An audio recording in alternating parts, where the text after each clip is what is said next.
Good evening.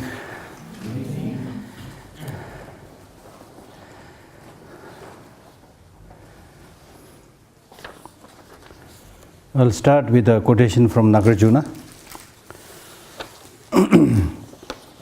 where he says, Kunzom nyomo le jiki, le ne semle chungwayi, semne pachata wa devate, deve semne shivanyi, sem shivene mong menjur, mamong bene tinyirik wa tarvatops. So in this verses, Nagarjuna says that the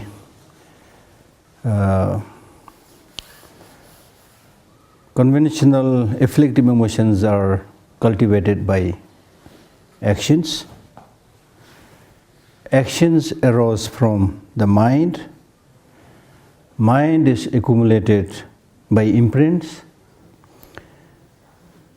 And to be separated from those imprints is peace.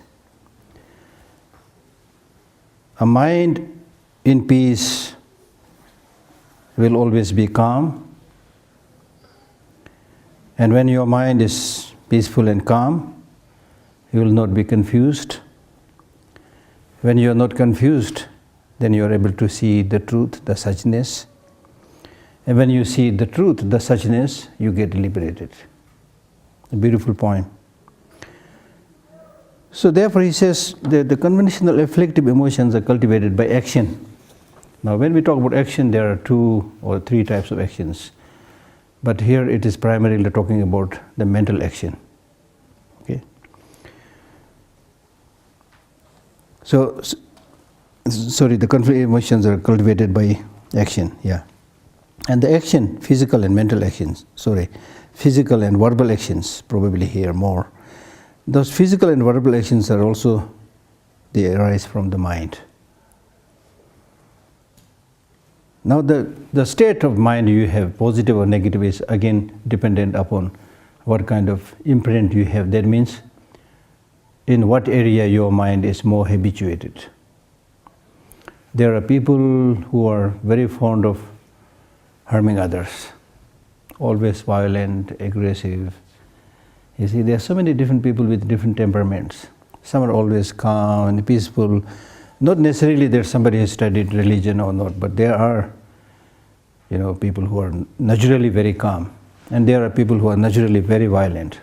This is result of their past habituation. Imprint means habituation. Habituation. When you continuously do something repeatedly, then you form a habit. And we call that die-hard habit. Then gradually it becomes a die-hard habit, a habit that's difficult to get rid of. So that's why when we talk about meditation also, it's primarily, as I mentioned earlier, getting habituated with positive emotions, getting habituated with virtue. Because with the negative emotions, we are very habituated. It comes like that. Anger, it comes like that. Jealousy, it comes like that. Hatred, it comes like that. But with the positive emotions, it's not that easy. Clearly showing that direction, that side, you are not so habituated. So therefore, spiritual practice or meditation means basically getting habituated with a positive, constructive way of life. You need to repeatedly do it, and there's nothing that will not become easy. If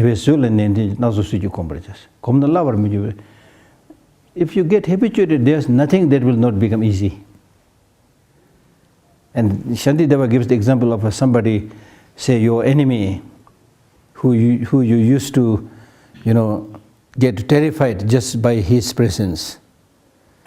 But if due to change the situation, if that horrible, fearful enemy happens to be your neighbor, so for the first few days you are really horrified what to do, now that enemy has become my neighbor.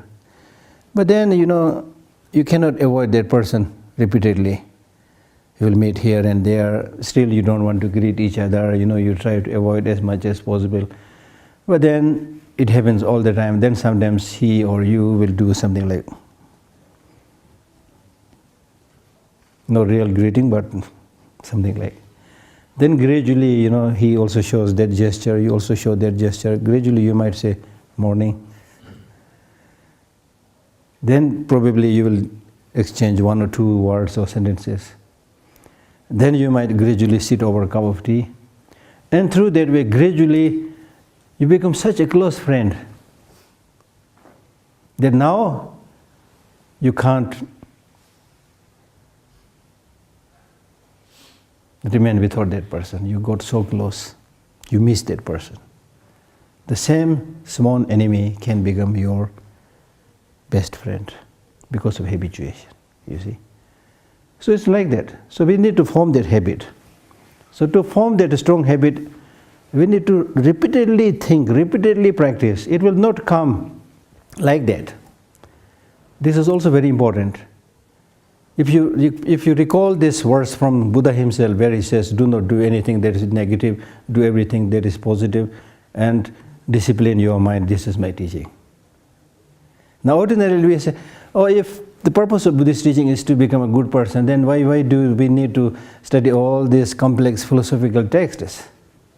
Why don't just we become a good person like that, you see? And that's not possible.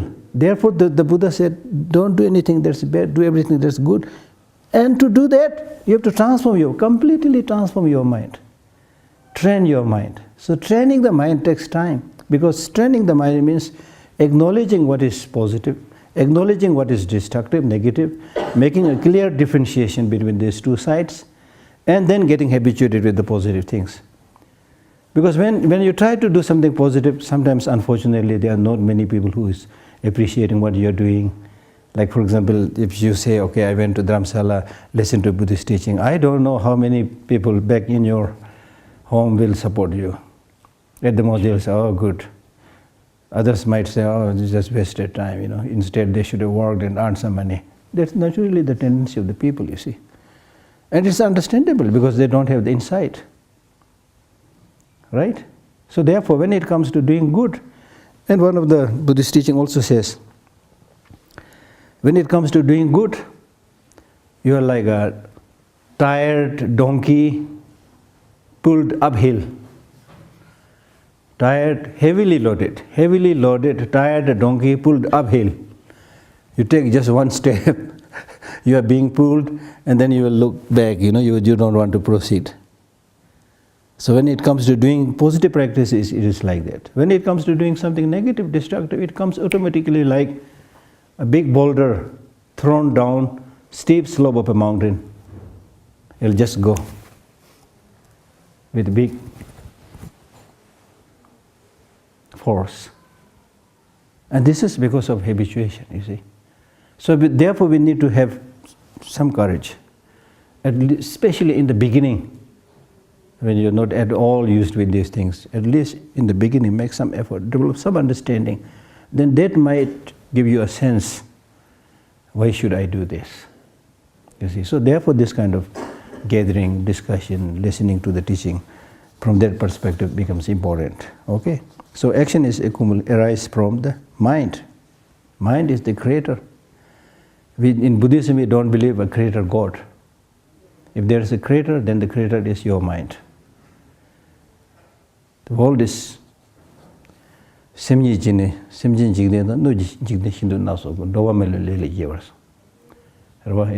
Avtara. It is the mind that creates the world of sentient beings and the environment in which the sentient beings live. It's the mind. You see? Just like the construction of this hall, somebody planned with the mind, and then this hall is created. So similarly, the sufferings and happiness, everything is basically creation of doing of our own mind. Okay? So the present state of your mind is, despite your making so much attempt, it is, as I said, not easy, because you are what you are, in what you are habituated. So that means your mind basically is a result of collection of imprints, predispositions, habits. So therefore, if purifying one's mind means going to the root cause of the mental disturbance, dealing with the imprints, In Buddhism we say first they're just like fighting an enemy. Okay? There are several stages. Offensive, defensive, so many things. So first defensive, make sure that you are not vulnerable to the enemy's attack.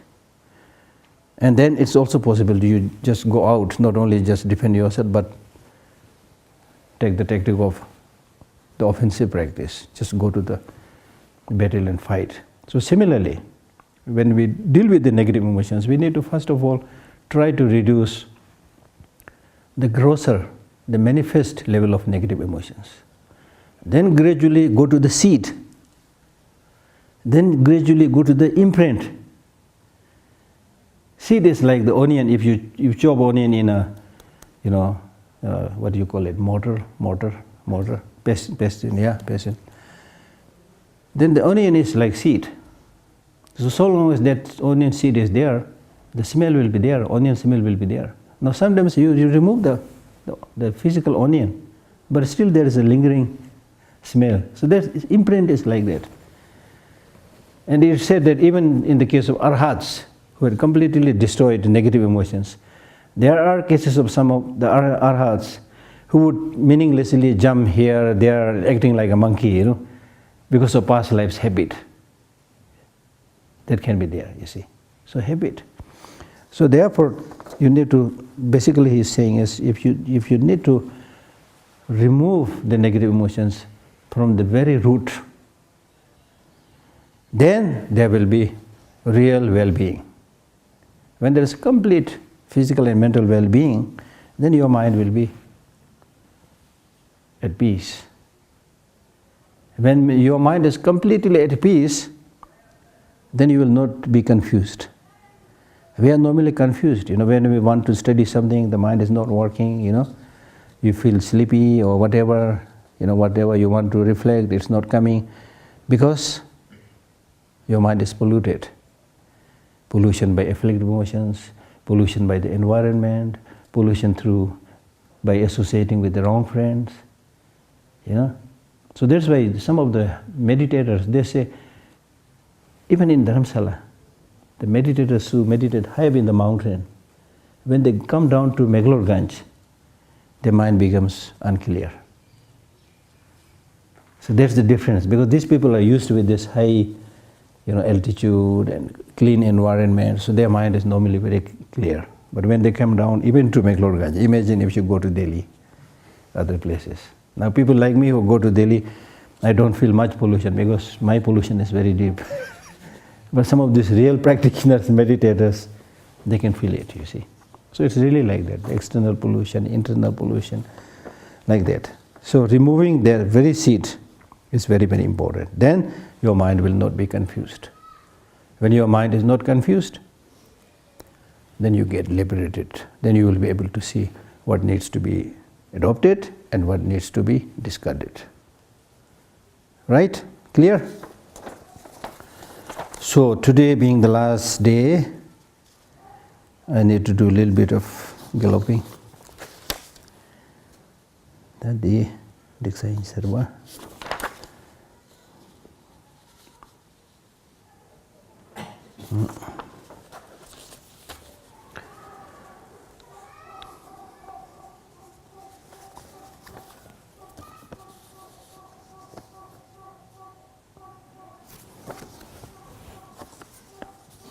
So we were discussing a little bit about, I need to do this a little bit more first. So there are so many interesting texts here. Like for example, what is the benefit of doing this meditation on the mindfulness on the body? I did explain a little bit earlier, but still if I, quote this sutra, here it says, by realizing that your body is impermanent, that it will not stay long, that it will die, it will crumble, then with that understanding, you will not engage in wrong livelihood. There's the benefit. And I normally give an example, like for example, if there are 3 criminals who are to be killed tomorrow, so let us imagine that they are standing right in front of us, 3 criminals, and they will be killed tomorrow, or let us say they will be killed tonight at 10 p.m. 3 criminals. Now it is absolutely sure that they will be killed at 10 p.m. How they should behave towards each other within this remaining period of their life. They have around 5 hours or so. So how should they behave? Exploit each other? What do you think? Engage in corruption? What do you think? Doesn't make any sense. Exploit each other? Impossible.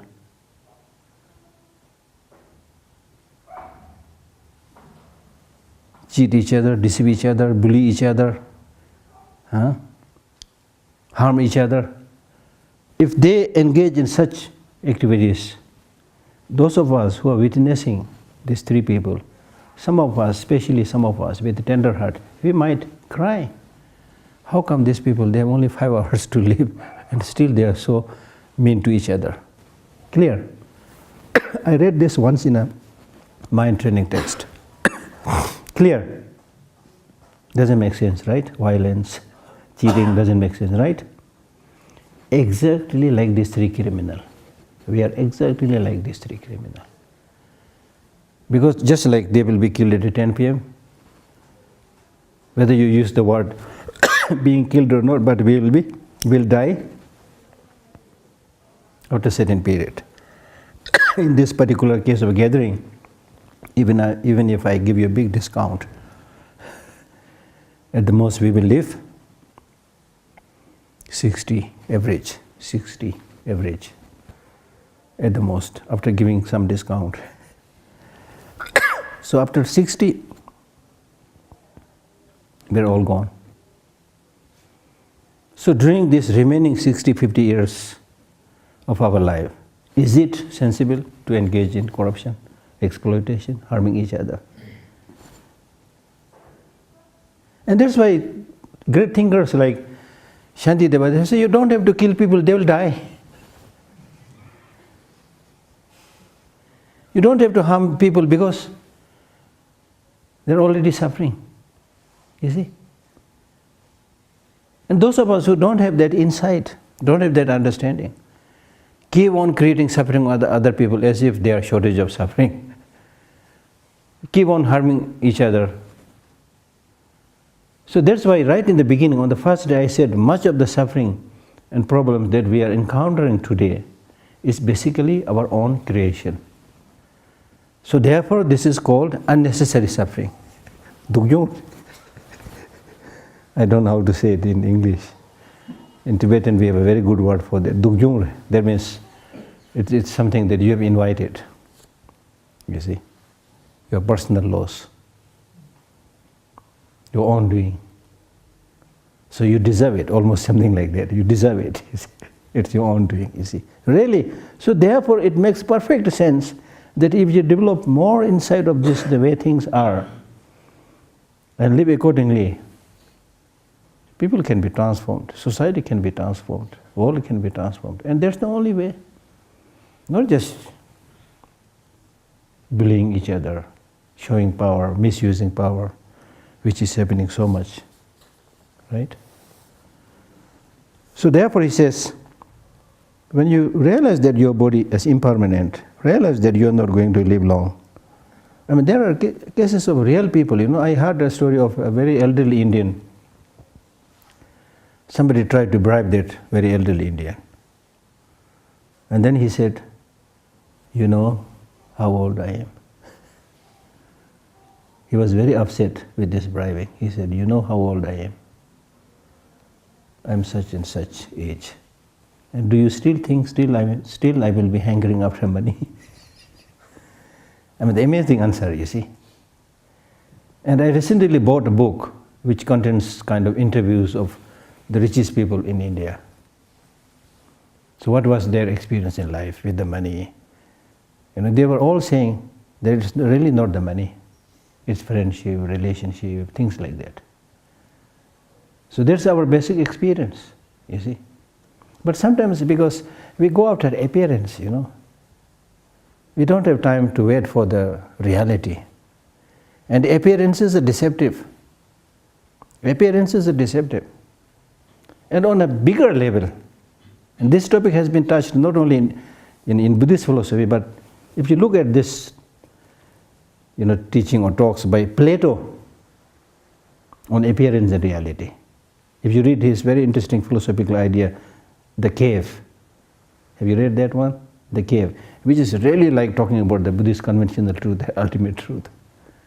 And he's saying if you put a bunch of people in the cave, which is completely dark, and very often you get some light from the door entrance, and you see some shadow people only, then you will think this shadow is the real human being. That's all they know. You see? But gradually, if you get an opportunity to escape from that imprisonment in the cave and see the light, the fire, first of all, you will not be able to see it. So seeing the truth is not easy. That's what he's saying. You will not be able to tolerate it. So you have to get habituated with that, and then gradually you will be able to enjoy, what you are able to see through the light of the sun. Oh, different colors, different people, different shape. Gradually you're able to see it.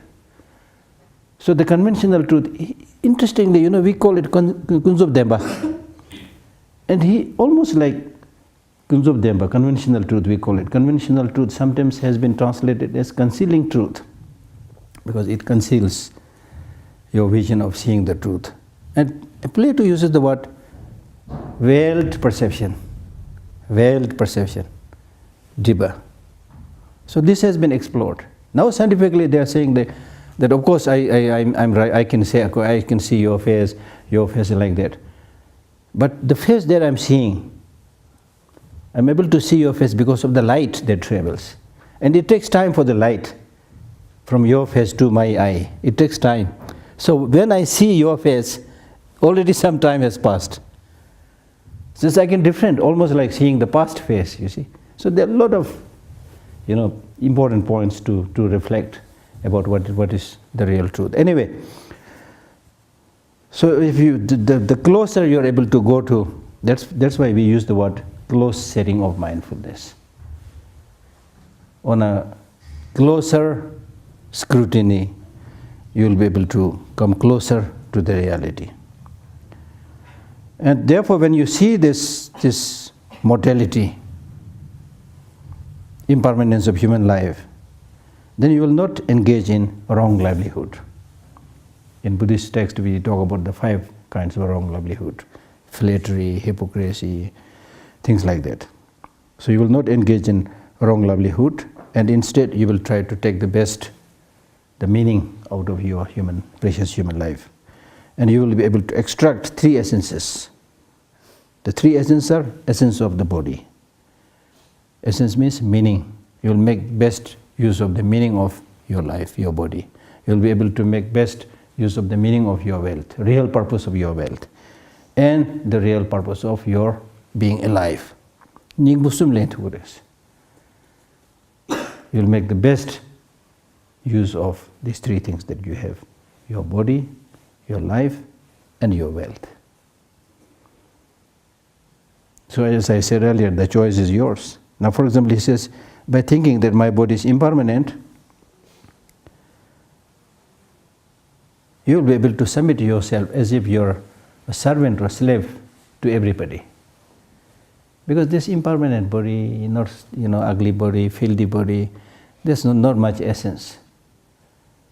And you can get that purpose by helping others, serving others as if you are their servant. So that's why, although on the one hand we pray to the bodhisattvas, they are great beings, but honestly speaking, bodhisattvas are like servants of people. You see, they're servants of people, and their wish is always, when I can get an opportunity to serve and help others. Right? That's the thing. Because the more you loosen this grasp to your body, life, and so forth, healthier you will be. The more you grasp onto it, the more it will be suffocating. The more you will become stressed, the more you will become tense. Oh, what will happen to me? What will happen to me? What will I eat? All the time. Right? So there's the purpose. And then by thinking the body is impermanent, you will stop deceiving others, engaging in hypocrisy. By thinking that your body is impermanent, you will not engage in wrongdoings or sinful activities, even at the cost of your life.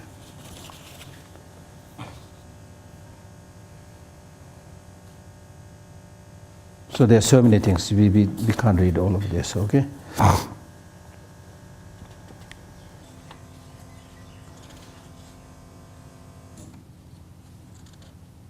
And then I briefly mentioned earlier that even if you are enjoying a very pleasant feeling, but you will not get puffed up with it. Normally when we are successful, we have the needed facilities, we get puffed up. But if you have this understanding, you will appreciate it, but you will not get arrogant, you will not get puffed up. And similarly, the text says, when you see somebody enjoying, instead of getting jealous, you will feel, in many cases, you will feel sorry for that person. Develop more compassion to that person because of the understanding that this person, because he or she has a little bit of material facilities at his or her disposal, so therefore they are completely lost into it. They are completely grasping onto these material facilities. They are completely confused. So that they will get entrapped in the cycle of existence. You see? And therefore Shantideva, as mentioned in his text, that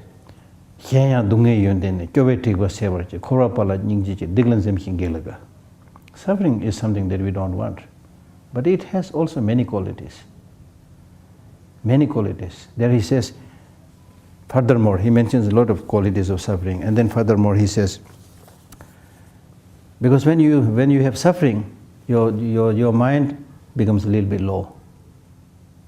You get saddened. You get saddened. And when you get saddened, you become a little bit low. There will be no room for pride and arrogance. Right? And you will also be able to know that I'm suffering because of certain wrongdoings, certain negative actions. Therefore, I should stop engaging in negative activities in the future. Normally people realize after they have made a mistake, you see. And when they start suffering, then they realize, oh, I should not have done it. I promise that I'll never do this again. You see? And they will, in the future, rejoice more in doing positive activities because they are able to now see the positive benefits of positive activities. And they develop more compassion to other people who are really suffering. Because you have suffered. Like, for example, if I'm somebody who has had this experience of migraine headache, the next time I see somebody suffering from migraine headache, I'll be able to understand and show more concern and compassion to that person because you know what is migraine headache. If you don't have that experience, you'll not be able to develop that feeling for others. So sometimes instead of using the word suffering, I use the word challenge.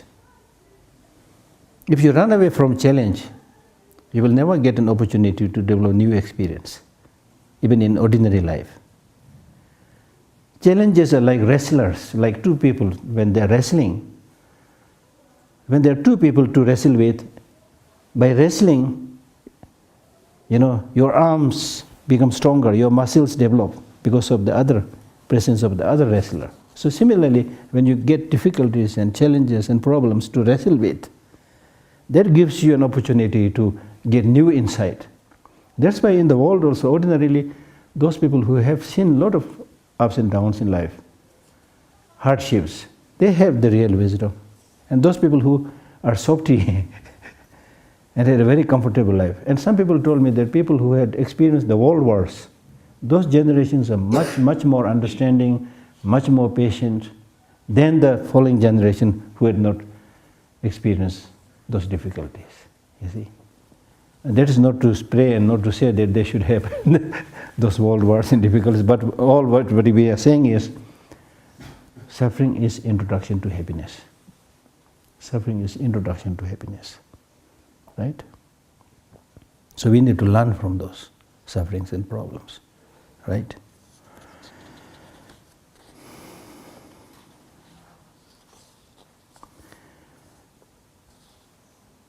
And then we discuss a little bit about mindfulness on the mind.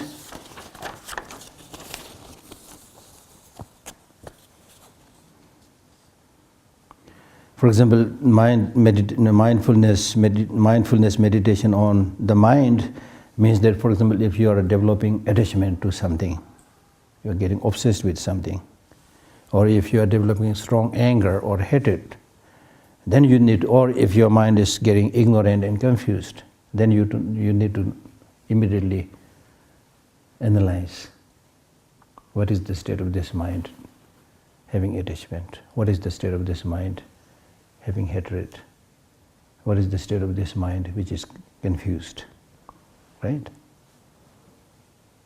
Is this mind something that is concrete, something that I cannot handle, something that I cannot change? Similarly, you should analyze what was the state of the mind, my mind which was past, which is going to come in the future.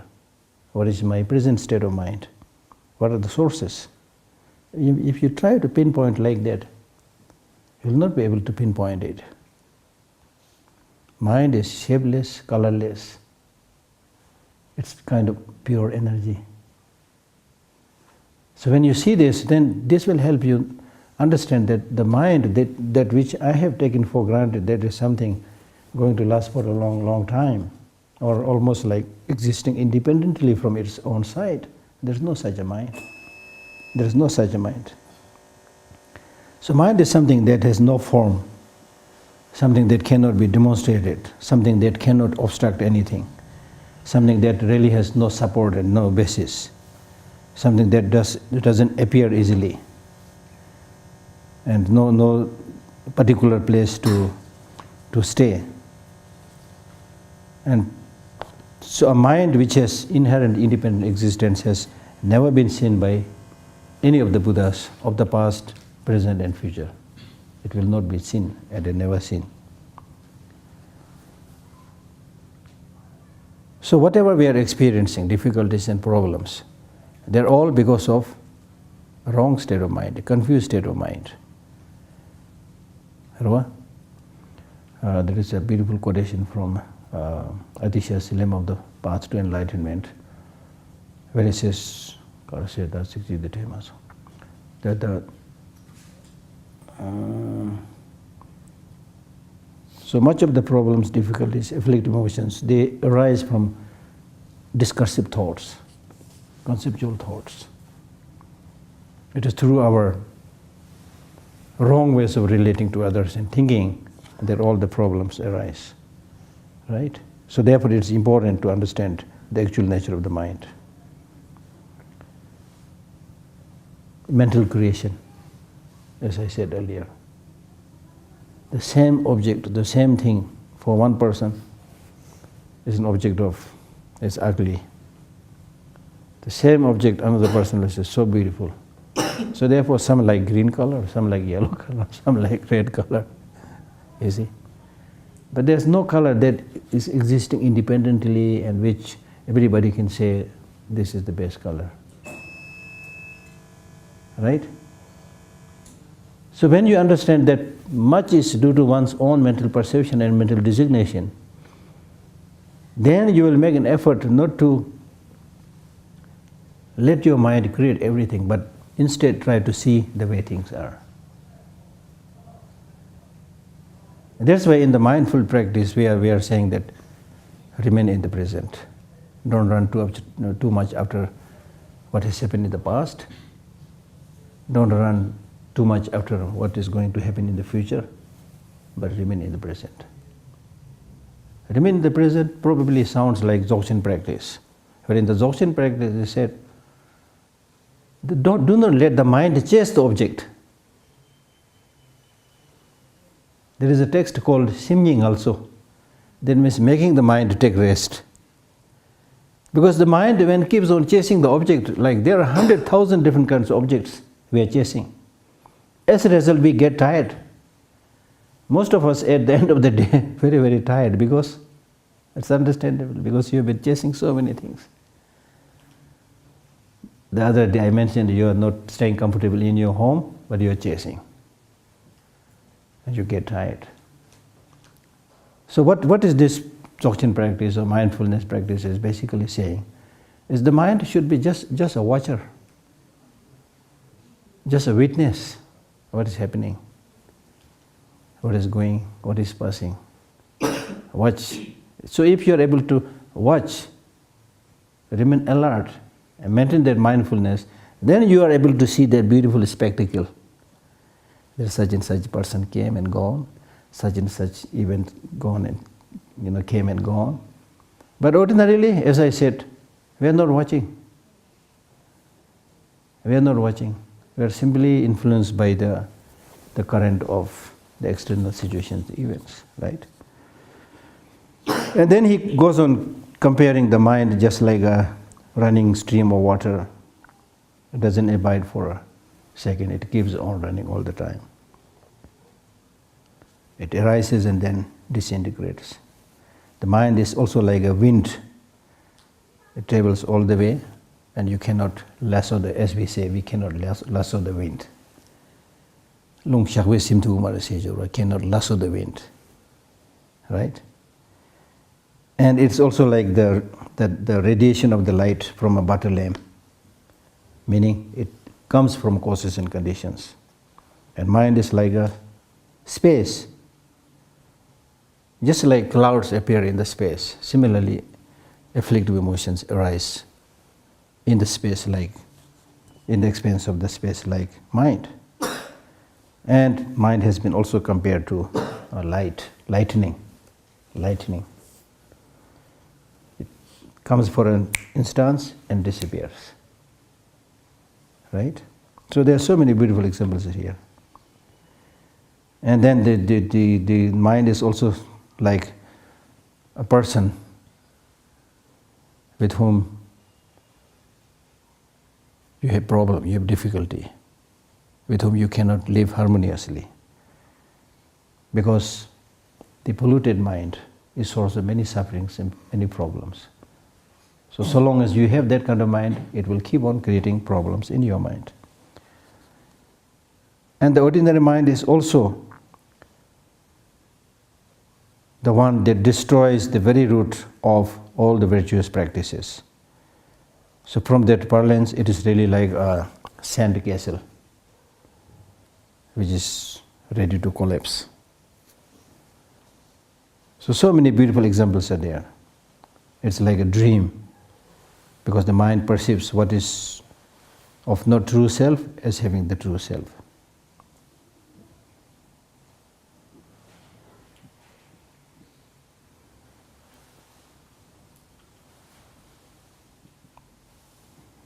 So forth. There are so many examples.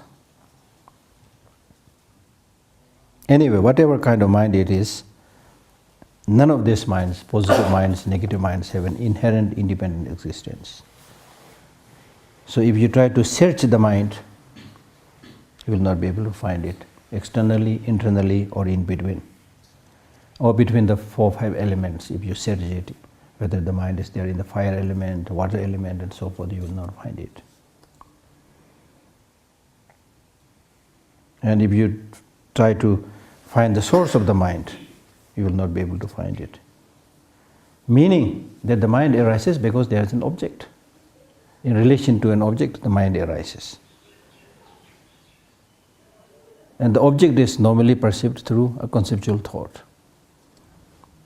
And how you are going to perceive that object is very much dependent upon whether your mind is polluted or clear, pure.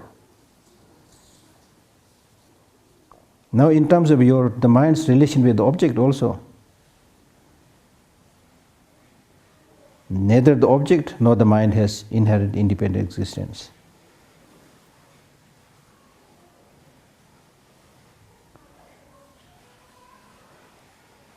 And according to the Prasangika Madhyamika, the mind cannot cognize itself.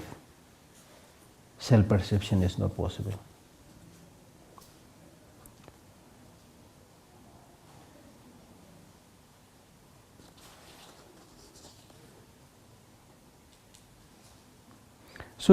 But still, because the mind arises by depending on causes and conditions, so therefore if you cultivate the right causes and conditions, then it's possible to get enlightened.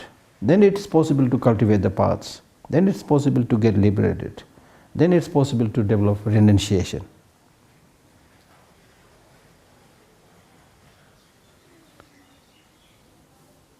So when you understand that through this process it is possible to develop all the positive qualities, you are able to develop more compassion towards sentient beings. Because even though there is such a possibility, but ordinary sentient beings are not making effort. Right? That's why even in the ordinary parlance we, talk so much about giving proper education, improving the literacy. And I can never forget that example that His Holiness the Dalai Lama gave one time when I was sitting next to him, I think during an interview, where he mentioned how if you have proper insight like wisdom, understanding, emptiness and so forth, how that insight will help you develop stronger compassion, and without which you will unnecessarily suffer. Then he gave the example by saying, with his fingers, His Holiness said, let us say here is water. Let us say there is an ant here who is thirsty and looking for water. But he is not able to see the presence of the water there. We can see because we have better, capacity. The ant is unable to see. So he's in search of water. Sometimes moves this direction. Sometimes that's what we see all the time. And then sometimes comes quite close to the water, then turns back and go to the other direction. So those who have the insight, when they see it, there is a possibility for them to remove the suffering, but still they are not making effort. Therefore, they are unnecessarily suffering. Then you develop compassion. For example, we develop more concern to the innocent children. Why? Because we know that they're so innocent, they don't have the capacity to protect themselves, look after themselves. And therefore, we are able to feel more for these small kids. And that's why the Buddha addresses us, not only the small kids, but the grown-up people, including the professors, scientists, as my child. My child.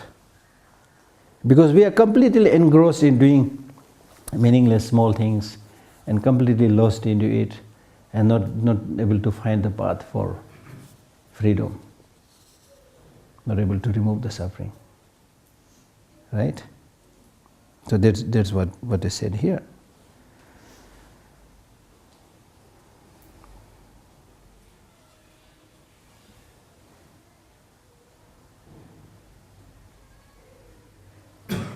And likewise, when you see that the mind doesn't have inherent independent existence, the objects of the mind have no inherent independent existence, then you are able to see everything like an illusion.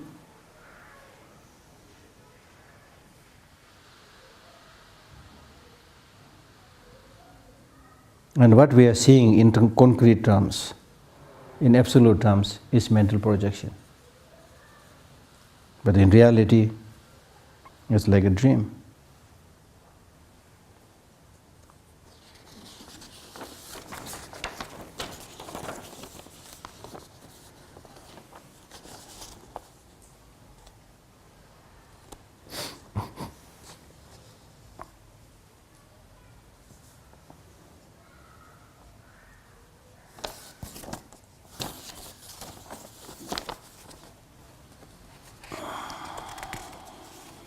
So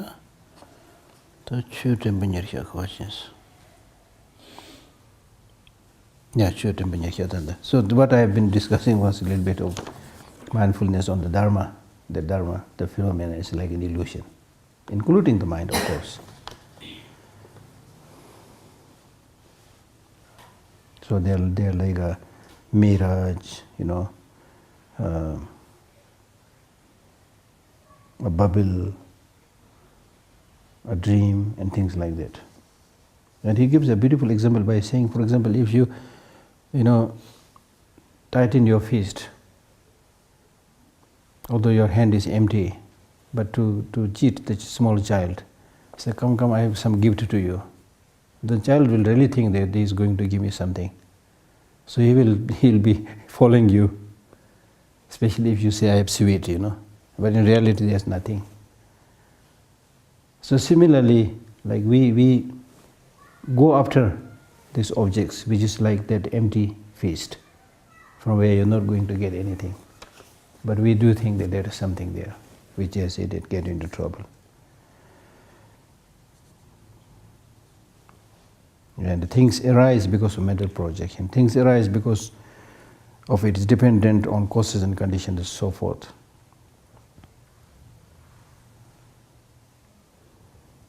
But still, things having no independent, inherent existence doesn't mean that they don't exist.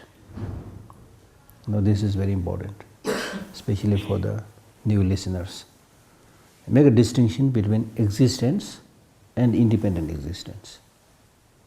Right? Existence is there. You are existing, I am existing. Existence is there. But independent existence is not there.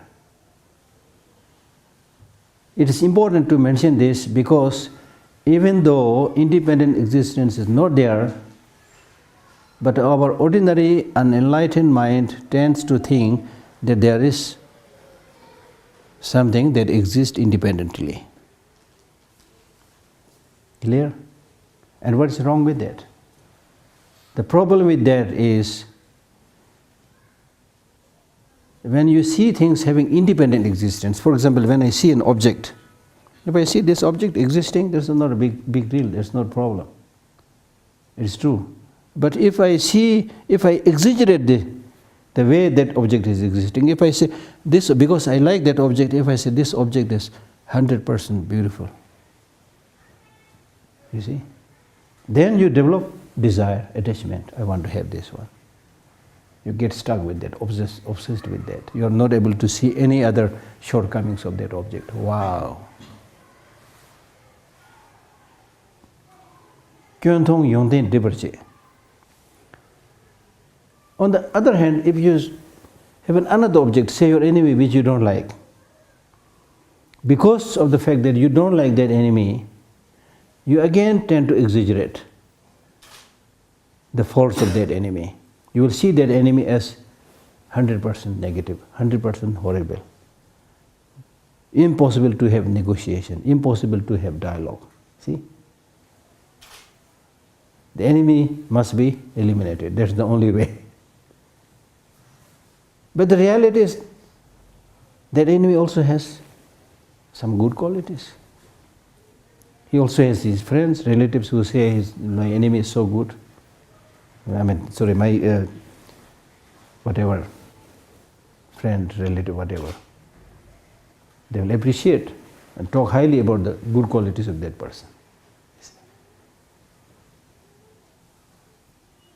So it is our uninformed, unenlightened mind which tends to either exaggerate or deny great.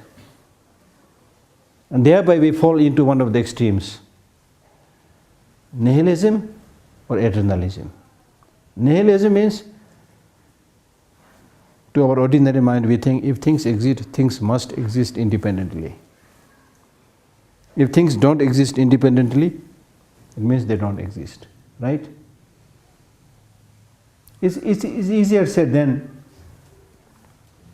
done or than experienced, because ordinarily, this is repeatedly said because there is a big point here.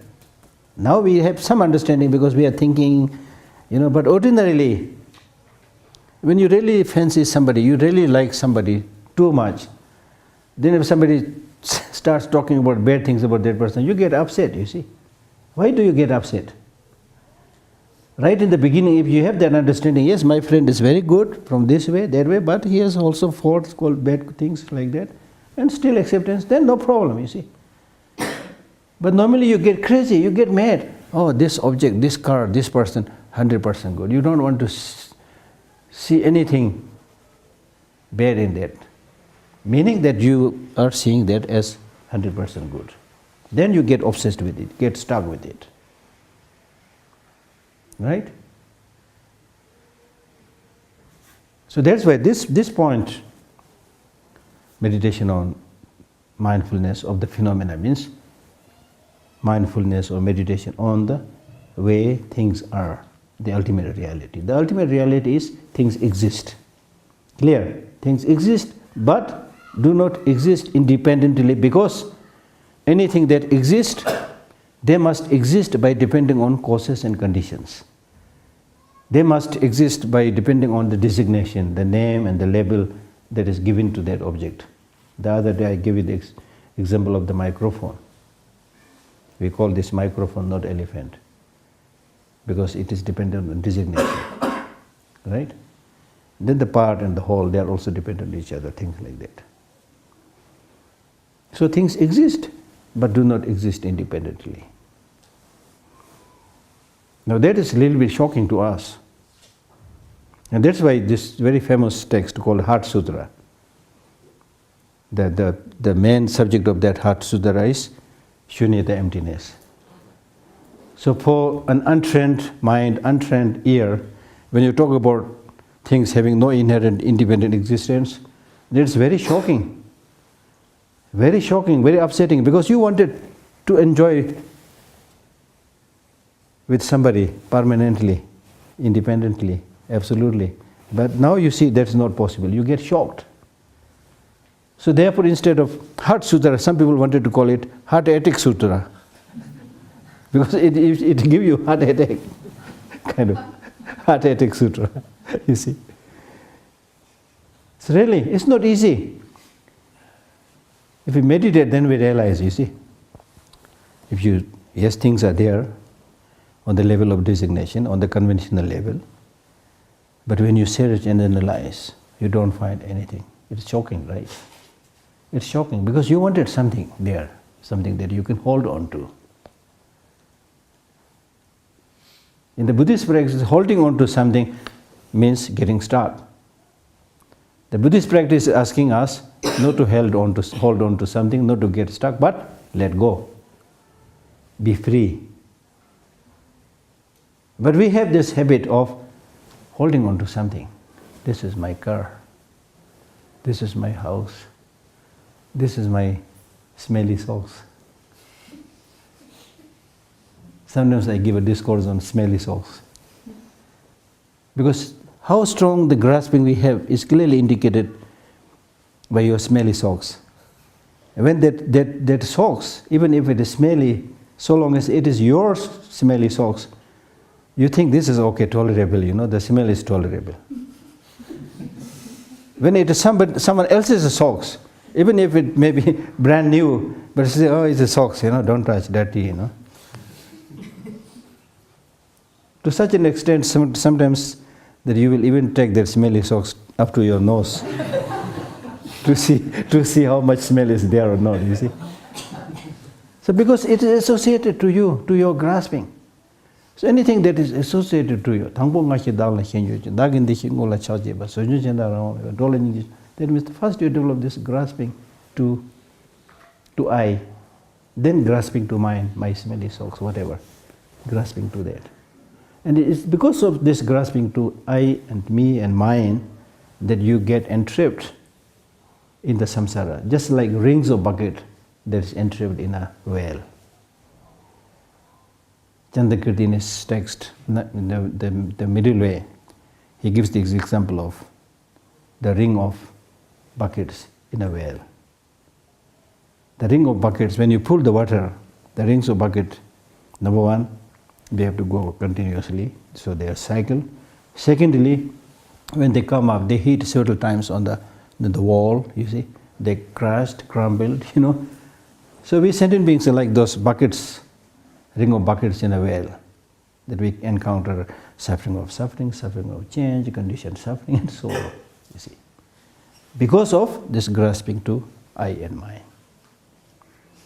So the more you are able to see the reality, how everything is really like a bubble, how everything is interconnected, how everything is just a collection of causes and conditions and things like that, how everything is just a level, you see.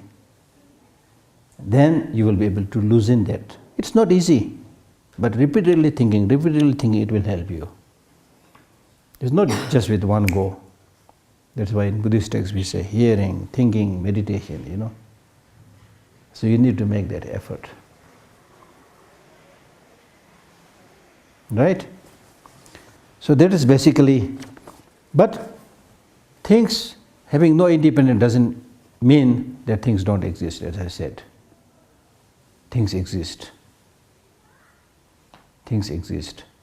And because things exist, even though it is like a dream, but still they can produce fruit, results. And some of the best example is just like a seal. If you put a seal on this paper, you get the impression, right? You get the impression, but what is being lost from here? From the seal, what is lost? Maybe a little bit of ink, but really nothing much. The seal is intact, but you get that impression. This doesn't mean that the seal is independently existing. With its mere existence, it can produce fruit. And similarly, if I teach you a prayer which you don't know, and I repeat by my word of mouth, and you follow me, and then gradually you are able to learn. And as and when you are able to learn that prayer, my prayer doesn't disappear. So what is being transmitted, you see? What is being transmitted? What is being transmitted is just like a dream, just like an illusion. So it's important to maintain that balance. Having no independent existence, but still existing, still what you do makes an impact, things like that. So that is subtle. It's not easy. I'm just talking. I myself not much experience. I'm just talking, you see. If you read this text, praise to the dependent origination written by Tsongkhapa, such a great, astounding scholar, even he repeatedly mentions, how did you, Buddha, came to realize this theory of interdependent origination? The more I think about it, the more I marvel, the more I'm amazed. You see, because things exist, do not exist independently, still things function. It's really amazing, right? So things exist, do not exist independently. And having no independent existence and non-existence are also different. Right? Having no independent existence and non-existence. And independent existence, they're different. Independent existence is not there, existence is there. Like that. So basically, emptiness means empty of independent existence. Clear? Emptiness means empty of independent existence. For my Indian friends, I'm delighted to share you this view, which you may or may not know. Both these two great concepts, the philosophical concept of emptiness and the mathematical concept of zero, are developed in India. Just as from the zero, all the numbers start.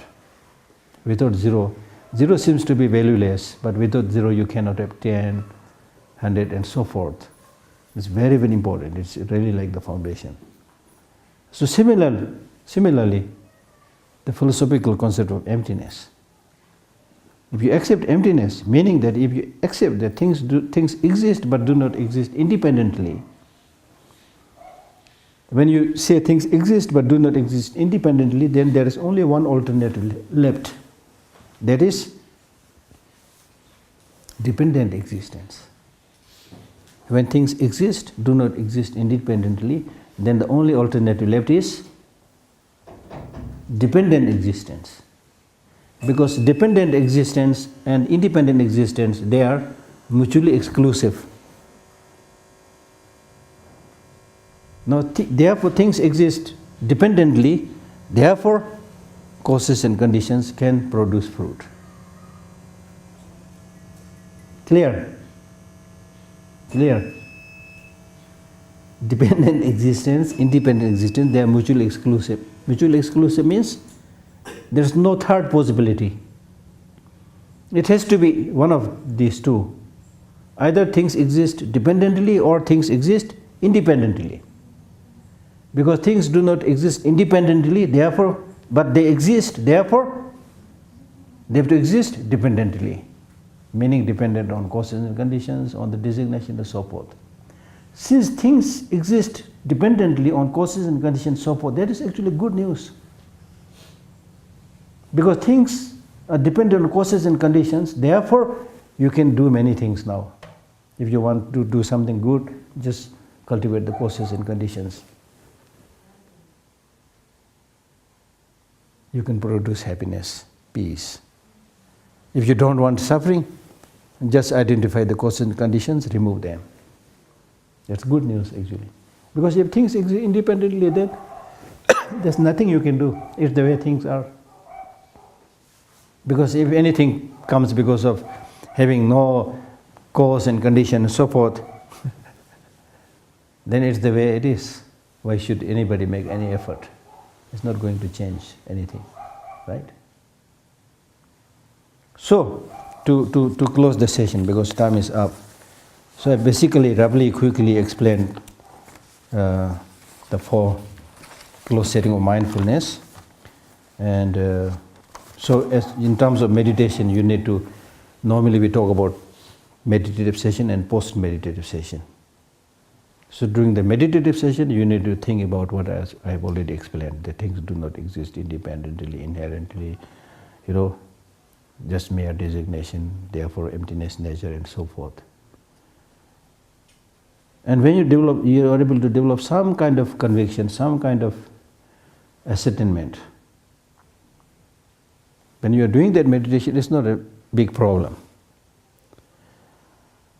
But the problem is when you get up from your meditation and mix with the crowd, then all the sources of greed, anger, jealousy, everything is there on display, just like visiting a big market. Then you completely forget all those meditations that you've done, you return back to the same familiar world. So therefore, the purpose of that meditation is that when you get up from that meditative session, and during that post-meditative session, you should be able to remember what you have been meditating. If attachment is about to arise, okay, impermanence, having no independent existence, and so forth. About to get angry, oh, I don't have to get angry, this person is ignorant, fragile, suffering, is not the solution, and so forth. So the influence of that meditative practice must be there during the post-meditative session. Otherwise, your practice will become more or less a feel-good practice. When nobody is disturbing you, you look good. But when you mix with the crowd, there is no sign, no trace. It's not easy. I'm telling you, it's not easy. But not easy doesn't mean that it has no impact or no benefit. It's working slowly, it takes time. Right? Any questions?